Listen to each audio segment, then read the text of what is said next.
So hello friends, आपका हमारे YouTube channel preparing together में स्वागत है। आज हम डिस्कस करेंगे रेशियो टेस्ट। ठीक है।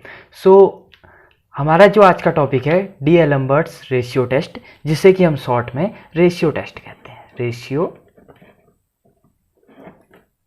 टेस्ट।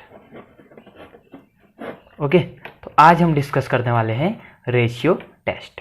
सो रेशियो टेस्ट में शुरू करने से पहले मैं एक चीज़ बता दूं, जो रेशियो टेस्ट है वो यूज होता है series with positive term. Series with positive term कहने का मतलब जिस सीरीज में पॉजिटिव टर्म की सीरीज होगी उसी में हम रेशियो टेस्ट का यूज कर सकते हैं। ठीक है। लाइक हमारी जो अल्टरनेटिंग सीरीज होती है उसमें हम रेशियो टेस्ट का यूज नहीं कर सकते हैं। ठीक है। तो ये बात आपको समझ में आ गई होगी कि जो रेशियो टेस्ट है उसका यूज हम सिर्फ पॉजिटिव टर्म की सीरीज में ही कर सकते हैं। अब हम देखते हैं कि आखिर रेशियो टेस्ट क्या कहता है। सो इसकी डेफिनेशन क्या है। तो इसकी डेफिनेशन कहती है लेट UN बी, समेशन लगा देता हूं, the positive term series. Positive term series. ठीक है। अगर UN मेरी पॉजिटिव टर्म की सीरीज है तो मेरे पास दो केस बनते हैं। ठीक है। मेरे पास दो केस बनते हैं जिसे कि हम डिस्कस करेंगे। पहला केस है अगर limit n tends towards infinity UN+1 upon UN। ठीक है। UN+1 कहने का मतलब n की जगह में मैं n+1 रख दूंगा, एक उसका जस्ट आगे वाला टर्म। ठीक है। तो UN+1 अपॉन UN अगर मैं निकालूंगा limit n tends to infinity रख के, मान लीजिए इसे सॉल्व करने पे मेरा आंसर आ जाता है L। ठीक है। इस इक्वेशन को सॉल्व करके मेरा आंसर आ जाता है मान लीजिए L। ठीक है। या अगर मैं सॉल्व करूं limit n tends towards infinity UN upon UN+1। ठीक है। और इसको सॉल्व करने पे भी मेरा आ जाता है L। तो एक बात आप इसको गौर से देखिए, इन दोनों में अंतर क्या है। देखिए, तो इन दोनों में कुछ भी अंतर नहीं, बस ये एक दूसरे के रेसिप्रोकल है। ठीक है। इधर UN+1 नॉमिनेटर में है तो इधर डिनोमिनेटर में है, और ऐसा ही UN इधर पे डिनोमिनेटर में है तो इधर पे नॉमिनेटर में है, और लिमिट दोनों के लिए सेम जा रही है जो कि इन्फिनिटी की ओर टेंड कर रही है। तो इसका मतलब ये जो इसका LHS है वो तो सेम रहा, बट सॉल्व करने पे RHS मेरा डिफरेंट रहा मेरा LHS, बट सॉल्व करने पे मेरा RHS क्या आ रहा है, इस पे सेम आ रहा है। ठीक है। तो इसका मतलब अब जो मेरे केसेस बनेंगे वो इंपॉर्टेंट हैं। तो अब मेरा केस क्या बन रहा है, सो series UN is convergent. Series UN is convergent. ठीक है। इफ एंड ओनली इफ लगा देता हूं। ठीक है। सीरीज UN इज कन्वर्जेंट, जो मेरी UN सीरीज होगी वो कन्वर्जेंट होगी कब, जब मेरा जो L आया था वो लेस देन 1 होगा। आई बात समझ में। और ऐसे ही जो मेरी सीरीज होगी, series UN is divergent.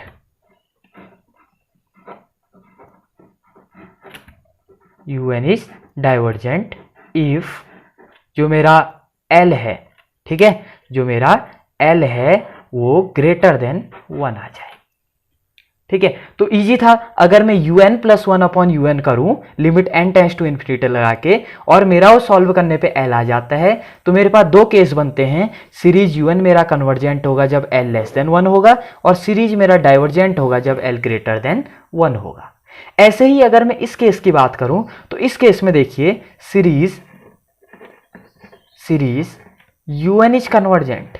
UN is convergent if कब, जब L ग्रेटर देन 1 होगा। क्यों? क्योंकि ये इसका उल्टा हो जाएगा। देखिए इधर पे रेसिप्रोकल है तो रेसिप्रोकल करके भी आंसर मेरा सेम आ रहा है, इसका मतलब कहीं ना कहीं जो मेरे रिजल्ट होंगे वो अपोजिट आएंगे। ठीक है, इस केस में अगर आप ऐसे क्वेश्चन लेके चलते हैं तो मेरा ये केस बनेगा जिसमें कि कन्वर्जेंट तब होगा जब l लेस देन 1 होगा, और इस केस में कन्वर्जेंट तब होगा जब l ग्रेटर देन 1 होगा। और similarly series un is divergent if l less than 1 होगा। ठीक है, तो आई होप आपको ये समझ में आ गया होगा। ठीक है, अब अगर आप कंफ्यूज हैं कि इन दोनों मेथड से, ठीक है, ये मेथड नंबर 1 और ये मेथड नंबर 2, इन दोनों मेथड से आखिर में कौन सा मेथड ले जाऊं, तो आप इन दोनों में से किसी भी मेथड को बेझिझक ले जा सकते हैं, उस मेथड से क्वेश्चन को सॉल्व कर सकते हैं, बशर्ते आप जिस मेथड को सॉल्व करें, मान लीजिए आपने इस मेथड को लगाया तो रिजल्ट भी आप इसी मेथड के लगाइएगा, वहां गलती से इस मेथड के रिजल्ट मत लगाइएगा। ठीक है, अदरवाइज आपका क्वेश्चन पूरा उल्टा हो जाएगा। और वहीं अगर आप इस मेथड को लगाते हैं और इसी का रिजल्ट लगाते हैं तो 100% आपका आंसर सही होगा। और सिमिलरली आप ये वाला मेथड लगाते हैं और इन रिजल्ट को लगाते हैं तो आपका आंसर सही होगा। पर मेरी मानिए, आप इन दोनों मेथड को याद कर लीजिए, क्योंकि एग्जाम में कुछ ऐसे क्वेश्चन आते हैं, किसी क्वेश्चन में ये मेथड बड़े इजीली लग जाता है और किसी क्वेश्चन में ये मेथड बड़े इजीली लग जाता है। ऐसा नहीं कि सिर्फ इसी मेथड से क्वेश्चन बनेगा। मेरा कहने का मतलब है, जब आप लिमिट सॉल्व करेंगे कि कभी इस टाइप के क्वेश्चन में लिमिट रखना आसान हो जाता है, कभी इस टाइप के क्वेश्चन रखने में लिमिट रखना आसान हो जाता है। बट जब आप क्वेश्चंस को करेंगे, समझेंगे, एनालाइज करेंगे तो आपको इस चीज में ज्यादा क्लियरिटी आ जाएगी। बट आप इन दोनों फॉर्मूले को लिख लीजिए, पहला फॉर्मूला आपका ये रहा, दूसरा फॉर्मूला आपका ये रहा। ठीक है, तो आई होप आपको ये समझ में आ गया होगा ये कॉन्सेप्ट। अब हम चलेंगे कुछ इंपॉर्टेंट क्वेश्चन। एक इंपॉर्टेंट बात और है, ठीक है, जिसे कि मैं बताना भूल गया था और काफी इंपॉर्टेंट है वो। मैंने l लेस देन 1 में डिस्कस किया, l ग्रेटर देन 1 में डिस्कस किया। अगर l इक्वल टू 1 आ जाए, कहने का मतलब एग्जैक्ट 1 आ जाए, तो मेरा आंसर क्या होगा। अगर l इक्वल टू 1 आ जाता है तो जो मेरा ये रेशियो टेस्ट है, ये टेस्ट फेल हो जाता है। ठीक है, या आप कह सकते हैं no decision possible at l equal to 1। ठीक है, अगर l इक्वल टू 1 आ जाएगा तो आप इस टेस्ट की मदद से नहीं बता सकते कि जो गिवन सीरीज u1 है वो हमारी कन्वर्जेंट है या डाइवर्जेंट है। और एक चीज और नोट कर लीजिएगा, ये सिर्फ पॉजिटिव टर्म की सीरीज में लगेगा। ठीक है, और ये दोनों फॉर्मूले अलग अलग हैं। इस फॉर्मूले का रिजल्ट ये है और इस फॉर्मूले का रिजल्ट ये है। ठीक है, और चाहे आप किसी भी दोनों फॉर्मूले को ले जाएं, क्वेश्चन करते टाइम आंसर आपका सिमिलर आएगा, बशर्ते आपने फॉर्मूला सही तरीके से अप्लाई किया हुआ हो। ठीक है, तो चलिए आप कुछ क्वेश्चंस की ओर बढ़ते हैं। तो फ्रेंड्स, मेरा पहला क्वेश्चन कहता है कि मुझे un बराबर एक सीरीज दी है n इक्वल टू 1 से लेके इन्फिनिटी 2 की पावर n-1 अपॉन 3 की पावर n+1। ठीक है, इस क्वेश्चन को हम सॉल्व करते हैं। सो इस क्वेश्चन को सॉल्व करने से पहले यहाँ मैं आपको 3 से 4 क्वेश्चन बताऊंगा। ठीक है, इसके बाद मैंने इसकी एक पार्ट 2 करके वीडियो अपलोड की है, जिसका लिंक आपको ऊपर कार्ड में या डिस्क्रिप्शन बॉक्स में मिल जाएगा। आप उस वीडियो को एक बार जरूर देख लीजिएगा, क्योंकि जो उसमें क्वेश्चन कराए हुए हैं वो IIT JAM में मोस्ट एक्सपेक्टेड क्वेश्चंस हैं। ठीक है, यहाँ मैं जो क्वेश्चन करा रहा हूँ ये बेसिक लेवल के क्वेश्चन है, जो कि आपको फॉर्मूला अंडरस्टैंडिंग में मदद करेंगे। बट वो क्वेश्चंस आपको IIT JAM में मदद करेंगे कि किस टाइप के क्वेश्चन आते हैं और कैसे हम उस क्वेश्चंस को सॉल्व कर सकते हैं। ठीक है, तो चलिए क्वेश्चंस की ओर बढ़ते हैं। तो देखिए, हमें गिवन है un बराबर, ये मैंने एज इट इज ऊपर का ये उतार लिया है। ठीक है, ये मैंने उतार लिया। नाउ हमें un+1 निकालना है, तो मैंने n की जगह में n+1 रख दिया। देखिए, 2 की पावर n-1 था तो n की जगह में n+1 रख दिया। सिमिलरली मैंने 3 की पावर n था तो 3 की पावर n+1 रख दिया। ठीक है, तो मेरा सीरीज ये बन गया। अब मुझे क्या करना है, रेशियो टेस्ट लगाना है। और हम जानते हैं कि रेशियो टेस्ट में हमको करना होता है limit n tends to infinity un upon un+1। आप चाहें तो ये फॉर्मूला भी लगा सकते थे कि limit n tends to infinity un+1 upon un, तब भी आपका आंसर वही आता। इस क्वेश्चन को देखने के बाद आप एक बार खुद से क्वेश्चन कीजिएगा इसी सेम क्वेश्चन को, और इस फॉर्मूले की मदद से उसका आंसर चेक कीजिएगा। ठीक है, तो इसे देखें तो हम लिमिट देखिए, un की वैल्यू मेरी ये हो गई और vn की वैल्यू मेरी ये होगी। ठीक है, मैंने un अपॉन vn किया। इसके बाद आप जानते हैं कि ये सबसे ऊपर चले जाएगा और ये इधर मल्टीप्लाई हो जाएगा, तो उसके बाद आपका आंसर आएगा ये। ठीक है, कि limit n tends to infinity 2 की पावर n माइनस 1 अपॉन 3 की पावर n प्लस 1, जो कि ये चीज लिख दी इनटू, देखिए ये सबसे टॉप में चला गया न्यूमरेटर में और ये आ गया इसका डिनोमिनेटर में। सो जब आप इसको सॉल्व करेंगे, सॉल्व करने पे ये देखिए, सॉल्व करने पे limit n tends to infinity, ठीक है, तो यहां पर हो जाएगा देखिए 1/2। 1/2 आपका बचेगा, उसको जब आप कैंसिल आउट करेंगे। ठीक है, मैं कैंसिल आउट करना अगर आपको एक बार बता दूं तो इसको देखिए कैंसिल आउट कैसे करना है। सो कैंसिल आउट करने में देखिए ये है 2 की पावर n माइनस 1 और ये है 2 की पावर n। ठीक है, सो न्यूमरेटर में है 2 की पावर n माइनस 1 अपॉन 2 की पावर n। जब आप इसको नीचे ले जाएंगे, देखिए बेस सेम है तो पावर घट जाएंगी, तो देखिए 2 की पावर n ऐसा ही रहा और ये n माइनस 1 नीचे जाएगा तो माइनस n और माइनस माइनस प्लस 1, n से n कट गया तो ऊपर 1 बचा था, तो आपका बचा 1/। ठीक है, और बाकी इसमें मैंने कोई भी छेड़छाड़ अभी तक नहीं की हुई है, मैंने सिर्फ इसको कैंसिल आउट किया हुआ था। तो मेरा बचा क्या देखिए, तो मेरा बचा था 1/2 इंटू 3 की पावर n प्लस 1, ठीक है, प्लस 1 अपॉन 3 की पावर n प्लस 1। उसके बाद देखिए 1/2 पुराना वाला था। उसके बाद limit n tends to infinity, यहां पर मैंने 3 की पावर n से, ठीक है, 3 की पावर n से न्यूमरेटर एंड डिनोमिनेटर दोनों में डिवाइड कर दिया।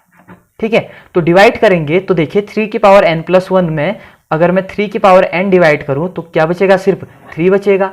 सिंपली अगर मैं 1 में 3 की पावर n डिवाइड करूं तो ये क्या बचेगा, 1/3 की पावर n, और इसको आप लिख सकते हैं 1/3 की होल पावर n, क्योंकि 1 की पावर n तो 1 ही होता है।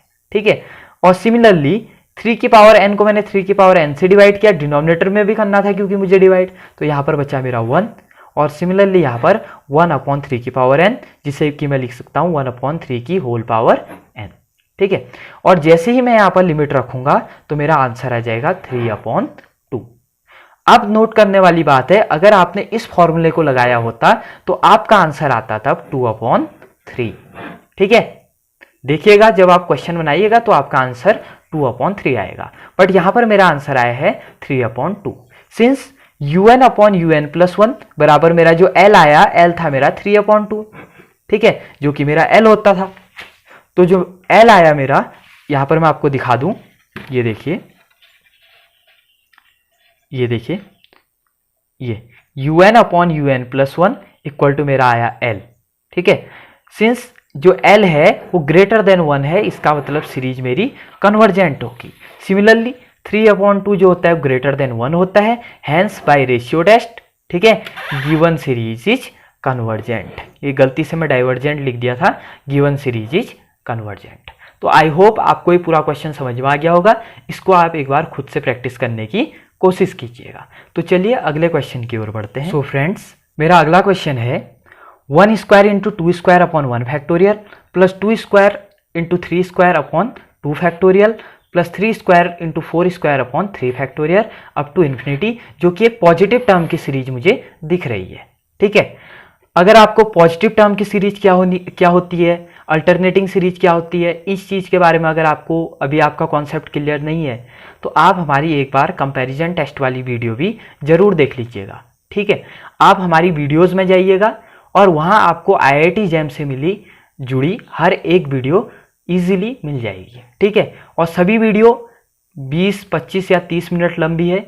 इसका मतलब है कि मैंने सारी वीडियो को बड़े डिटेल ढंग से बनाया हुआ है, ऐसा नहीं कि थोड़ा सा आपको पढ़ाया और बाकी सब पेड कोर्स में डाल दिया।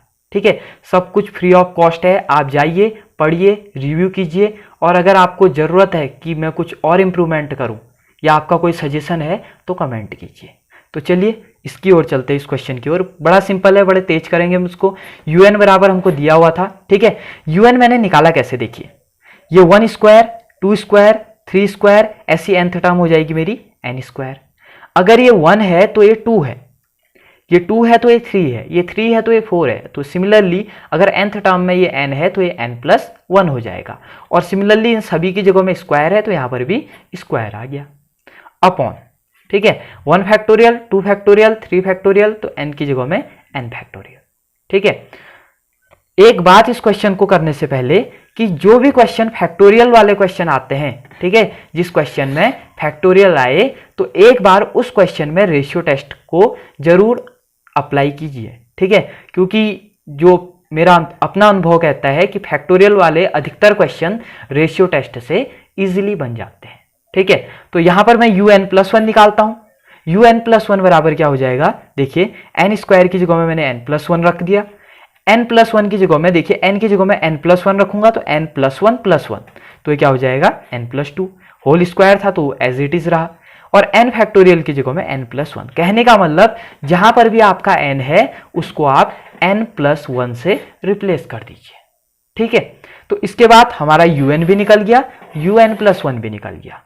अब हमें क्या करना है, रूट टेस्ट का यूज करना है। सो रूट टेस्ट क्या कहता है, देखिए limit n tends to infinity un+1 upon un। देखिए मैंने आखिर इस मेथड को ही क्यों लगाया, क्योंकि पुराने वाले क्वेश्चन में जो मैंने इससे पहले किया था मैंने un अपॉन un+1 लगाया था। ठीक है, ताकि आप ऐसा ना समझे कि इसी मेथड से सारे क्वेश्चन बन रहे हैं, इसलिए मैंने इसमें ये वाला फॉर्मूला भी यूज किया हुआ हूं। ठीक है, तो देखिए un+1 मेरा ऊपर हो गया और un मेरा ये लिख दिया मैंने इसको। ठीक है, जब आप मल्टीप्लाई करेंगे तो ये सबसे ऊपर चले जाएगा और ये इधर मल्टीप्लाई हो जाएगा, जिसे कि मैं यहां पर लिख दिया हूं। ठीक है, ये देखिए, तो ये लिया। अब देखिए, अब सबसे इंपॉर्टेंट देखिए n+1 के फैक्टोरियल को खोलिए। तो n+1 के फैक्टोरियल को खोलेंगे, जैसे कि आप जानते हैं ना कि अगर आप 5 के फैक्टोरियल को खोलेंगे तो आप इसको ऐसा लिख सकते हैं कि 5 × 4 का फैक्टोरियल। ऐसे ही n, ये देखिए आपको दिखा नहीं होगा, देखिए जब आप 5 के फैक्टोरियल को खोलेंगे तो आपको दिखेगा 5 × 4 का फैक्टोरियल। ठीक है, ऐसे अगर आप 100 के फैक्टोरियल को खोलें तो आपको मिलेगा 100 × 99 का फैक्टोरियल। या आप क्लास 11th में या क्लास 12th में पढ़ चुके हैं। ठीक है, सिमिलरली अगर मैं यहां पर n+1 के फैक्टोरियल को खोलूं तो मुझे क्या मिलेगा, n+1 × n फैक्टोरियल, और n फैक्टोरियल से मैंने n फैक्टोरियल को कैंसिल आउट कर दिया। ठीक है, और बाकी सब कुछ मैंने एज इट इज रहने दिया। ठीक है, यहां पर कुछ और क्या है, देखिए इससे मैंने इसको भी कैंसिल आउट कर दिया। ठीक है, तो बचा क्या, n फैक्टोरियल से मैंने इधर भी कर दिया, तो क्या बचेगा यहाँ पर खाली n+1, तो यहाँ पर बचा मेरा n+1। ठीक है, ये n+1 का स्क्वायर तो मैं पहले ही कैंसिल आउट कर चुका हूं, तो न्यूमरेटर में बचेगा सिर्फ n+2 का होल स्क्वायर और डिनोमिनेटर में बचेगा खाली n स्क्वायर। तो मेरा क्या बचा, n+2 का होल स्क्वायर, डिनोमिनेटर में n स्क्वायर बचा इंटू n+1। ठीक है, तो limit n tends to infinity था। ठीक है, जब n+2 का होल स्क्वायर a + b का होल स्क्वायर खोला तो n² + 4n+4 अपॉन, देखिए n स्क्वायर से n मल्टीप्लाई तो n का क्यूब प्लस n स्क्वायर × 1 तो ये n स्क्वायर। ठीक है, अब देखिए, अब मैं लिमिट यूज कर रहा हूं dividing numerator and denominator by n का क्यूब। अगर आप न्यूमरेटर और डिनोमिनेटर को n के क्यूब से डिवाइड कर देते हैं तो क्या आएगा, देखिए limit n tends to infinity n² + 4n + 4 जैसा कि ऊपर था अपॉन n का क्यूब। ठीक है, और डिनोमिनेटर में n³ + n² अपॉन n का क्यूब। ठीक है, इसके बाद सॉल्व करने पे देखिए limit n tends to infinity. ठीक है, तो यहां पर क्या हो जाएगा, limit n tends to infinity, देखिए इसको मिलाइए, देखिए n² अपॉन n³, ये डिनोमिनेटर में है तो ये तीनों का डिनोमिनेटर है। ठीक है, तो n² अपॉन n³ बचेगा आपका 1 अपॉन n। ठीक है, ये आप बचेगा आपका 1 upon n। Similarly 4n upon n का क्यूब, तो क्या बचेगा 4 अपॉन n², और यहां पर 4 अपॉन n का क्यूब जो कि है 4 अपॉन n का क्यूब ही रहेगा। सिमिलरली n का क्यूब से n का क्यूब कैंसिल आउट हो जाएगा तो यहां पर बचेगा 1, और यहाँ पर एन स्क्वायर से एन क्यूब 1/n टाइम्स जाएगा, तो यहाँ पर बचेगा 1/n। सो जब आप लिमिट रखेंगे तो आप जानते हैं कि 1/∞ क्या होता है, आपका 0 होता है। ऐसे ही 1/∞ का स्क्वायर ये भी 0 होगा, 1/∞ का क्यूब ये भी 0 होगा। ये तो आप जानते हैं, क्यों? क्योंकि अगर 1/∞ ही 0 है तो ये भी 0 होना है और ये भी 0 होना है। ठीक है, तो इसके बाद क्या हो जाएगा, देखिए ये अगर आप इन्फिनिटी रखेंगे तो ये बचेगा 1/∞ जो कि 0 होता है। ऐसे ही अगर आप इधर पे इन्फिनिटी रखेंगे तो 4/∞ का स्क्वायर, देखिए अगर 1/∞ का स्क्वायर 0 है, अगर मैं इधर 4 से भी मल्टीप्लाई कर दूं तब भी तो 0 ही आएगा। ठीक है, तो ये भी 0। ऐसे ही 4/∞ का क्यूब जो कि क्या हो जाएगा 0, और यहां पर भी 1/∞ जो कि 0 हो जाएगा। तो बचेगा क्या क्या, 0 + 0 + 0 और यहाँ पर 1 + 0 जो कि आएगा आपका 0/1, और यहाँ पर आया आपका 0। ठीक है, since limit n tends to infinity un + 1/un बराबर आ गया आपका 0 जो कि लेस देन होता है 1 से, तो इसका मतलब है सीरीज मेरी कन्वर्जेंट है। आई बात समझ में? ठीक है, तो इसका मतलब सीरीज मेरी कन्वर्जेंट है, क्योंकि जो 0 है जो कि L आया था मेरा ये, ठीक है, ये लेस देन 1 है। इस केस में आप इसे देख सकते हैं, ये वाला केस रहा है। ठीक है, क्योंकि L लेस देन 1 है तो सीरीज मेरी क्या होगी, कन्वर्जेंट होगी। ठीक है, तो आपको ये क्वेश्चन बड़े इजीली आ गया होगा, कोई बड़ी बात नहीं थी। ठीक है, एक छोटा सा क्वेश्चन था जिसे कि हमने सॉल्व किया। ठीक है, तो एक बट यहां पर एक चीज और नोट करने वाली बात है, अगर मैं un/un + 1 लिया होता, ठीक है, अगर मैं ऐसा लिया होता तो ये 0 की जगह में आंसर आया होता मेरा इन्फिनिटी। ठीक है, आप खुद से करके देखिएगा। और हम जानते हैं कि इन्फिनिटी जो होता है ग्रेटर देन 1 होता है, और इस केस में हम जानते हैं कि अगर L ग्रेटर देन 1 होगा तो सीरीज कन्वर्जेंट होगी, तो तब भी सीरीज कन्वर्जेंट ही आई। देखिए आंसर मेरा सेम आएगा अगर आप किसी भी फॉर्मूले को लेके चले, बशर्ते आपने फॉर्मूला सही यूज किया होना चाहिए। ठीक है, तो चलिए कुछ अब लास्ट क्वेश्चंस को हम देखते हैं। ठीक है, जो कि IIT जैम में आ सकते हैं। हम कुछ MCQs को देखते हैं। ये हमारे लास्ट के 2 MCQs हैं जिसे कि अब हम सॉल्व करेंगे। देखिए, if UN is a positive term series such that un/un + 1 बराबर मुझे क्या दे दिया, इन्फिनिटी। ठीक है, हम जानते हैं कि un/un + 1 बराबर मेरा L आता है। ठीक है, आप यहां देख लीजिए, un/un + 1 बराबर मेरा L आता है, और इस क्वेश्चन में मुझे L बराबर इन्फिनिटी दे दिया गया है। ठीक है, सिर्फ इस क्वेश्चन की बात कर रहा हूं, इस क्वेश्चन में L बराबर मुझे इन्फिनिटी दे दिया गया है। तो मुझे पूछा जा रहा है कि जो un है वो कन्वर्जेंट होगा कि डाइवर्जेंट होगा। तो हम जानते हैं कि जो L है यहां पर, जो कि मेरा अभी इन्फिनिटी आया, वो ग्रेटर देन 1 है। ठीक है, किस केस में, un/un + वाले केस में। तो हम ये वाला केस देखेंगे। ठीक है, तो इस केस में देखिए, जब L ग्रेटर देन 1 होता है तो सीरीज मेरी क्या होती है, कन्वर्जेंट होती है। तो इसका मतलब सीरीज मेरी कन्वर्जेंट है। ठीक है, देखिए कितने इजीली हमने इस MCQ को सॉल्व किया। वहीं अगर आपने सिर्फ एक ही फॉर्मूला याद किया होता, ठीक है, तो आपको क्वेश्चन करने में थोड़ा टाइम लग सकता था। क्यों? क्योंकि आप इस फॉर्मूले को पहले इसमें चेंज करते और उसके बाद अपना MCQ ले जाते। बट अगर आपको दोनों फॉर्मूले क्लियर हैं तो आप 2 से 3 सेकंड में ही इसका आंसर निकाल सकते हैं। ऐसे ही सिमिलर टाइप का दूसरा क्वेश्चन है, if UN is a positive term series such that, देखिए यहां पर मुझे इसका जस्ट अपोजिट दे दिया। यहां पर मुझे दिया है un + 1/un बराबर जो कि मेरा है 0। ठीक है, अब देखिए un + 1/un बराबर L होता है। ठीक है, un + 1/un बराबर मेरा L होता है, जो कि इस क्वेश्चन में मुझे दिया हुआ है 0। ठीक है, सिंस यहां पर जो मेरा L है जो कि मुझे 0 दिया हुआ है वो लेस देन 1 है, और मैं जानता हूं कि अगर मेरा L लेस देन 1 होता है तो मेरी सीरीज हमेशा कन्वर्जेंट होती है। तो इन दोनों का आंसर मेरा क्या आ गया, कन्वर्जेंट आ गया। ठीक है, तो आई होप आपको ये सारे क्वेश्चन समझ में आए होंगे।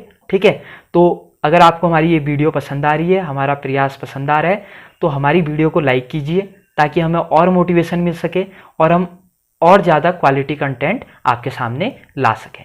तो चलिए इसी के साथ वीडियो को एंड करते हैं। ठीक है, हमारा चैनल ज़रूर सब्सक्राइब कर दीजिएगा और इससे रिलेटेड जो मैंने क्वेश्चन डाले हुए हैं एट लास्ट, ठीक है, आपको वीडियो के लास्ट में उसका लिंक भी मिल जाएगा, उन क्वेश्चंस को एक बार जरूर सॉल्व कर लीजिएगा। तो मिलते हैं अगली वीडियो में किसी नए कॉन्सेप्ट के साथ, तब तक पढ़ते रहिए, अपनी तैयारी करते रहिए। Thank you very much.